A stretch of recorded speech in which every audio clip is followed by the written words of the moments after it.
Hello बच्चों, आपका मेरे चैनल शिक्षा घर में स्वागत है। आप लोग मेरे द्वारा बनाए गए वीडियोस को देख रहे हैं, बहुत अच्छी बात है। इसी माध्यम से आपके ऑनलाइन एग्ज़ाम सीबीटी और आने वाले कॉम्पिटिशन्स की तैयारी भी हो रही है। इसी कड़ी में मैं आज आप लोगों के लिए नया टॉपिक स्टार्ट करने जा रहा हूँ, जिसमें आपको 5 मॉडल मैं बताऊंगा, जिसमें हर एक मॉडल में 25 क्वेश्चंस होंगे। उनको मैं सॉल्व करवाऊंगा और जो कि आपके हर एग्ज़ाम के लिए इम्पॉर्टेंट है। तो उस मॉडल में से पहला मॉडल आज हम ट्रांसफार्मर के बारे में पढ़ेंगे। ट्रांसफार्मर से रिलेटेड मैं 5 मॉडल पेपर्स या कह सकते हैं वीडियो बनाऊंगा। चलिए स्टार्ट करते हैं। पहला क्वेश्चन है, भारत के मानकों के अनुसार एक वितरण ट्रांसफार्मर डैश का होता है 220 वोल्ट ऑब्लिक 11 केवी, 11 केवी ऑब्लिक 0.4 केवी, 220 वोल्ट अपॉन 133 केवी, 400 वोल्ट अपॉन 11 केवी। तो बच्चों इसमें आंसर आपका दूसरा बिल्कुल सही है। जो आपका वितरण ट्रांसफार्मर होता है वो इस रेटिंग का बनाया जाता है। 11,000 लाइन आती हैं, जिसको हम लोग स्टेप डाउन ट्रांसफार्मर की सहायता से 3 फेज सप्लाई में कन्वर्ट करते हैं, 415 440 में कन्वर्ट करते हैं, और जो कि क्या होता है कंज्यूमर तक पहुंचाया जाता है। चलिए अगला क्वेश्चन देखते हैं। 1-2 वाइंडिंग ट्रांसफार्मर किस सिद्धांत पर कार्य करते हैं? अन्योन प्रेरण, लेंज के नियम पे, स्वप्रेरण, डीसी मोटर के सिद्धांत पे। तो बच्चों जो आपका ट्रांसफार्मर होता है वो क्या होता है, म्यूचुअल इंडक्शन पे कार्य करता है। किस पे करता है? म्यूचुअल इंडक्शन पे कार्य करता है। म्यूचुअल इंडक्शन पे कार्य करता है।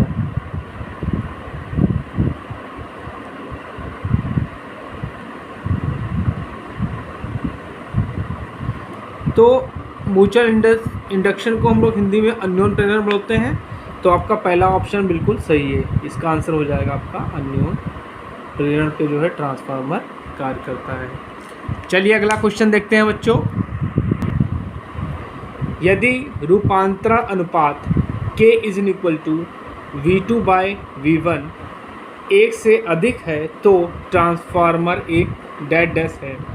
स्टेप अप ट्रांसफार्मर, ठीक है, current transformer, step down transformer, और क्या है आपका ऑटो ट्रांसफार्मर। देखिए क्या होता है बच्चों, अगर V2/V1 का अनुपात जो होता है वो क्या होता है, 1 से अधिक होता है, ठीक है, तो आपका क्या होता है, स्टेप अप ट्रांसफार्मर होता है। क्या होता है? स्टेप अप ट्रांसफार्मर होता है। और कह सकते हैं या K की वैल्यू 1 से बड़ी है, और अगर K की वैल्यू 1 से छोटी होती है या तो क्या होता है, ये होता है आपका स्टेप डाउन ट्रांसफार्मर होता है। स्टेप डाउन ट्रांसफार्मर होता है, ठीक बच्चों।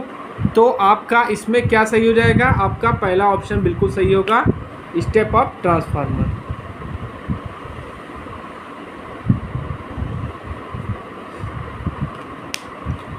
चलिए अगला क्वेश्चन देखते हैं। ट्रांसफार्मर में द्वितीयक वाइंडिंग में ईएमएफ के कारण प्रेरित होता है एक प्रत्यावर्ती चुंबकीय फ्लक्स, एक स्थिर चुंबकीय फ्लक्स, एक बढ़ती चुंबकीय फ्लक्स, एक प्रत्यावर्ती विद्युत फ्लक्स। तो बच्चों आपका जो फ्लक्स जनरेट होता है वो क्या होता है, अल्टरनेटिंग होता है, ठीक है। क्या होता है वो अल्टरनेटिंग होता है। तो आपका पहला ऑप्शन बिल्कुल सही है। जो आपका फ्लक्स जनरेट होता है वो क्या होता है, अल्टरनेटिंग होता है। अगर क्या होगा, हमको म्यूचुअल इंडक्शन के लिए अल्टरनेटिंग फ्लक्स की ज़रूरत होती है, ठीक है। अगर इस क्या होगा, स्थिर चुंबक फ्लक्स होगा तो काम नहीं चलेगा। चलिए स्टार्ट करते हैं, अगला देखते हैं क्वेश्चन। एक ट्रांसफार्मर की प्राइमरी व सेकेंडरी वाइंडिंग में सदैव डैश डैश होता है। एक उभय चुंबकीय परिपथ, टर्न्स की अलग अलग संख्या, कॉपर वायर का समान साइज, इनमें से कोई नहीं। तो बच्चों क्या होगा कि जो आपका परिपथ होता है, ठीक है, ये आपका जैसे मान लीजिए ये आपका ये आपकी कोर हो गई, ठीक है, ये आपकी कोर हो गई, ठीक। अब आपकी ये क्या होगी, प्राइमरी वाइंडिंग हो गई, मतलब जो सप्लाई दे रहे हैं हम, ये आपकी सेकेंडरी वाइंडिंग हो गई। तो इस सप्लाई जब देते हैं तो क्या होता है, एक फ्लक्स जनरेट होता है फैराडे के नियम के अनुसार। तो ये जो फ्लक्स होता है φm, ये क्या करता है, प्राइमरी सर्किट से लिंक होता है, दूसरे लिंक सर्किट से भी लिंक होता है, मतलब इससे भी लिंक हो रहा है। तो हम क्या कह सकते हैं कि इसका आंसर क्या होगा, इसका आंसर होगा एक उभयनिष्ठ चुंबकीय परिपथ। तो इसका आंसर क्या होगा, एक उभयनिष्ठ चुंबकीय परिपथ, ठीक है। चलिए अगला क्वेश्चन देखते हैं। समान आउटपुट के साधारण 2 वाइंडिंग ट्रांसफार्मर की तुलना में ऑटो ट्रांसफार्मर डैश डैश होता है। Poor voltage regulation, poor efficiency, better isolation, smaller size. तो क्या होगा इसमें, आंसर क्या होगा आपका, स्मॉलर साइज आपका बिल्कुल सही आंसर है। चलिए अगला क्वेश्चन देखते हैं बच्चों। सभी आंतरिक दोषों के विरुद्ध तेल में डूबे ट्रांसफार्मर की सुरक्षा के लिए प्रयुक्त रिले हैं। Buchholz relay, mho relay, impedance relay, admittance relay, impedance relay. तो बच्चों आपका जो ट्रांसफार्मर में जो रिले यूज़ होती है वो क्या होती है, बुकोज रिले होती है। इसका प्रयोग हम लोग क्या करते हैं, इंसुलेशन प्रोटेक्शन और आंतरिक फॉल्ट्स के लिए इसका प्रयोग करते हैं, ठीक है। तो बच्चों क्या होगा इसमें, बुकोज रिले सही आंसर है। चलिए अगला क्वेश्चन देखते हैं। आदर्श ट्रांसफार्मर होता है जिसकी दक्षता कम होती है, जिसमें प्राथमिक और माध्यमिक घुमावों की संख्या समान होती है, ठीक है, जिसमें कोई हानि व क्षण प्रतिघात नहीं होता, जो कार्य नहीं करता। तो बच्चों आंसर क्या होगा आपका थर्ड आंसर सही होगा, जिसमें कोई हानि नहीं होती और क्षण लीकेज रिएक्टेंस नहीं होता। अब जान लीजिए ट्रांसफार्मर, आदर्श ट्रांसफार्मर होता क्या है। देखिए जो आदर्श ट्रांसफार्मर होता है एक काल्पनिक ट्रांसफार्मर होता है, जिसकी दक्षता क्या होती है, इफ़िशियंसी क्या होती है बच्चों, इफ़िशियंसी इसकी 100% होती है, नो लॉसेस होते हैं, नो वोल्टेज ड्रॉप होता है, ठीक है, नो लीकेज फ्लक्स होता है, नो लीकेज रिएक्टेंस होता है,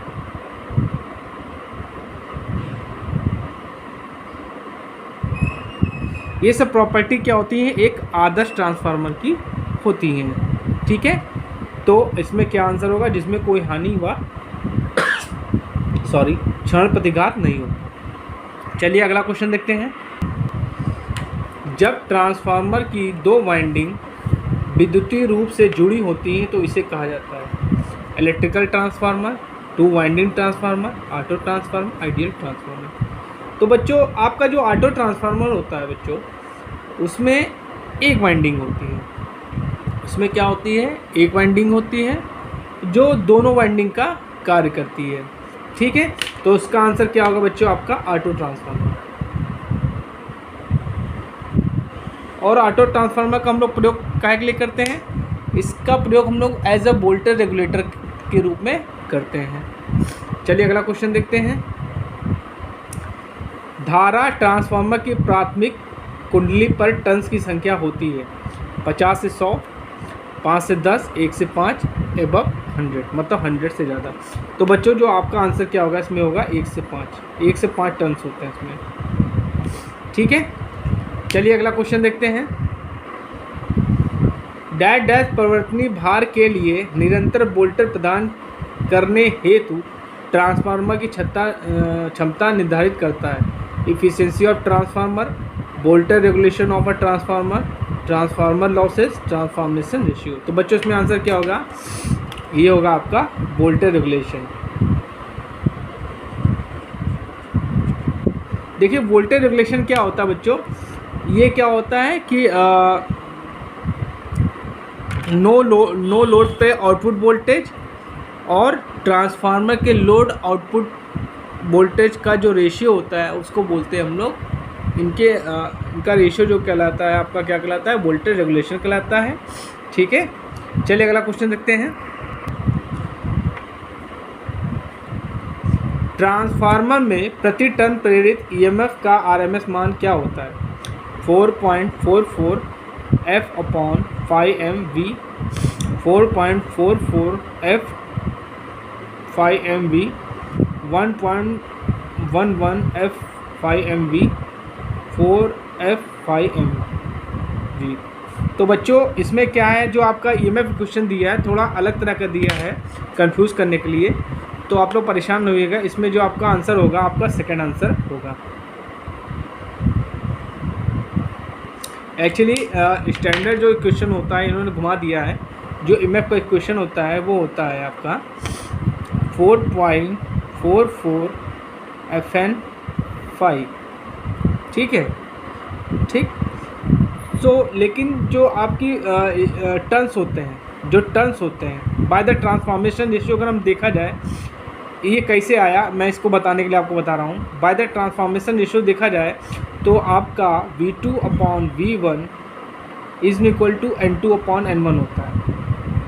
ठीक है, मतलब वोल्टेज का रेशियो और टर्न्स का रेशियो बराबर होता है। ठीक है, अगर वोल्टेज जो डिपेंड करता है टर्न्स पे डिपेंड करता है। ठीक है, तो यहाँ पे इन्होंने क्या कर दिया है, N की जगह पे टर्न्स की जगह पे V रख दिया है बच्चों को, आप लोगों को कंफ्यूज करने के लिए।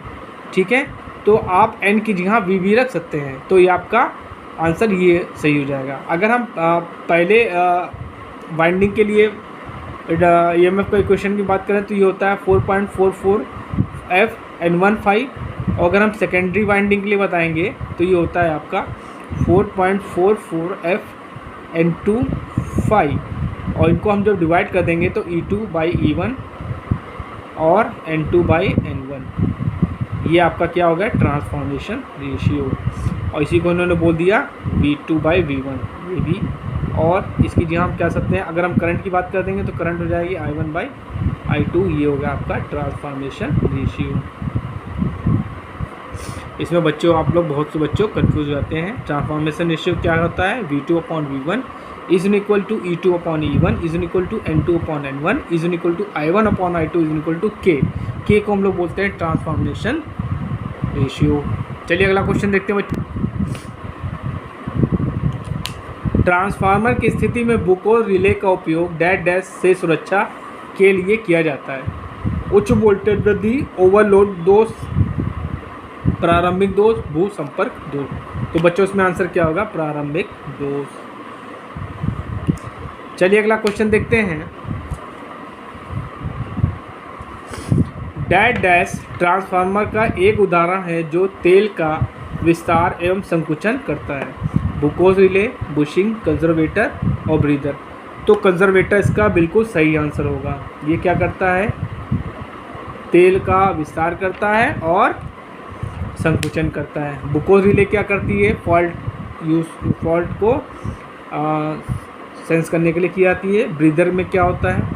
ब्रीदर जो होता है नमी को कम करने के लिए यूज़ किया जाता है। इसमें क्या होता है? सिलिका जेल का प्रयोग किया जाता है। ठीक है, नॉर्मल कंडीशन में जो सिलिका जेल है होता है उसका जो कलर होता है, इससे भी क्वेश्चन बन सकता है। अगर आपसे पूछा जाए कि नॉर्मल कंडीशन पे सिलिका जेल का कलर कैसा होता है, तो नॉर्मल कंडीशन पर सिलिका जेल जो होता है सफ़ेद होता है या नीला होता है। और नमी सोखने के बाद जो होता है, नमी सोखने के बाद ये क्या होता है? पिंक हो जाता है, पिंक कलर का हो जाता है, पिंक कलर का हो जाता है। चलिए अगला क्वेश्चन देखते हैं। आमतौर पर एक ट्रांसफार्मर की कोर में निम्नलिखित में से किस सामग्री का इस्तेमाल किया जाता है?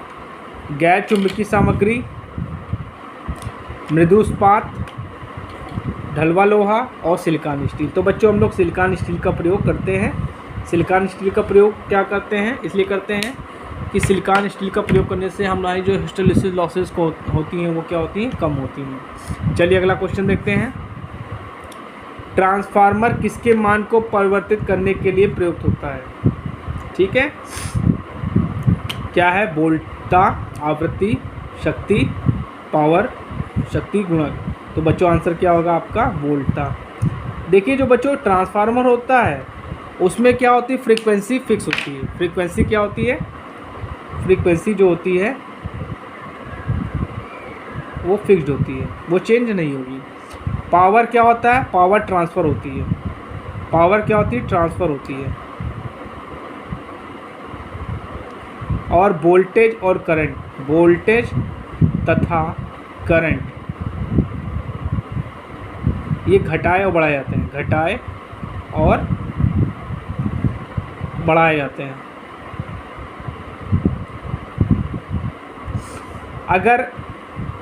अगर वोल्टेज बढ़ेगा, वोल्टेज अगर बढ़ेगा तो करंट आपकी क्या होगी? घट जाएगी बाय द ट्रांसफॉर्मेशन रेशियो। अगर आपका वोल्टेज घटेगा तो करंट आपकी क्या होगी? इंक्रीज करेगी। ठीक है, चलिए अगला क्वेश्चन देखते हैं बच्चों। ट्रांसफार्मर की प्राथमिक वाइंडिंग डैश डैश होती है? मुख्य आपूर्ति से संयोजित, सदैव निम्न वोल्टेज वाइंडिंग, लोड से संयोजित, सदैव उच्च वोल्टेज वाइंडिंग। तो आपकी जो प्राइमरी वाइंडिंग वो जो आपका जो प्राइमरी वाइंडिंग होती है ट्रांसफार्मर की वो क्या होती है? सप्लाई से कनेक्टेड होती है। और जो आपकी सेकेंडरी वाइंडिंग होती है वो क्या होती है? लोड से कनेक्टेड होती है। चलिए अगला क्वेश्चन देखते हैं। एक आइसोलेटेड ट्रांसफार्मर की प्राइमरी वाइंडिंग N1 के टर्न्स की संख्या द्वितीय वाइंडिंग टर्न्स की संख्या के बीच संबंध है। N1 बड़ा है 2N2 से, N1 छोटा है N2 से, N1 बड़ा है, N1 बराबर है N2 से, और N1 की वैल्यू N2 से बड़ी है। तो बच्चों आंसर क्या होगा? आइसोलेटिंग जो ट्रांसफार्मर होता है उसमें प्राइमरी वाइंडिंग और सेकेंडरी वाइंडिंग के टर्न्स क्या होते हैं? बराबर होते हैं। चलिए अगला क्वेश्चन देखते हैं।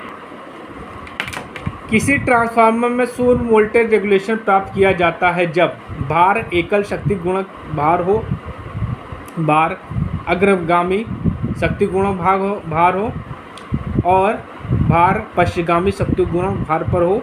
संभव नहीं। तो बच्चों इसमें आंसर क्या होगा आपका? जो आपका कैपेसिटिव लोड होगा, ठीक है, तो उसमें क्या होता है? वोल्टेज रेगुलेशन आपको क्या मिलेगा? 0 मिलेगा। तो क्या है? अग्रगामी शक्ति गुणक होना चाहिए। चलिए अगला क्वेश्चन देखते हैं। ट्रांसफार्मर की ताप वृद्धि सीधे अनुसमानुपाती होती है? क्षरण प्रतिघात, रिएक्टिव पावर, अपेरेंट पावर और मटेरियल यूज। तो बच्चों इसमें आंसर क्या होगा आपका? Apparent power. चलिए अगला क्वेश्चन देखते हैं। निम्नलिखित में से कौन सा विभव ट्रांसफार्मर का प्रतीक है? पहला, दूसरा, तीसरा, चौथा। तो बच्चों आपका ये पहला जो ऑप्शन ये दिया है आपका ये प्रतीक है पोटेंशियल ट्रांसफार्मर का। चलिए अगला क्वेश्चन देखते हैं। ट्रांसफार्मर में किस भार पर शक्ति गुणक शून्य वोल्टेज रेगुलेशन प्राप्त किया जाता है? 0, लैगिंग, लीडिंग, यूनिटी। ठीक है, तो अभी मैंने आपको बताया किस पे होता है? लीडिंग पे होता है। तो आपका क्या होगा? इसका आंसर लीडिंग होगा। चलिए अगला क्वेश्चन देखते हैं। ट्रांसफार्मर में उत्पन्न ऊष्मा का क्षय मुख्यतः किसके द्वारा होता है? चालन, विकिरण, संवहन, सभी। तो बच्चों इसमें आंसर क्या होगा आपका? संवहन बिल्कुल सही आंसर है। चलिए अगला क्वेश्चन देखते हैं बच्चों। बहुत इंपॉर्टेंट क्वेश्चन मैं आपको बच्चों बता रहा हूँ, इनको ध्यान से देखिए।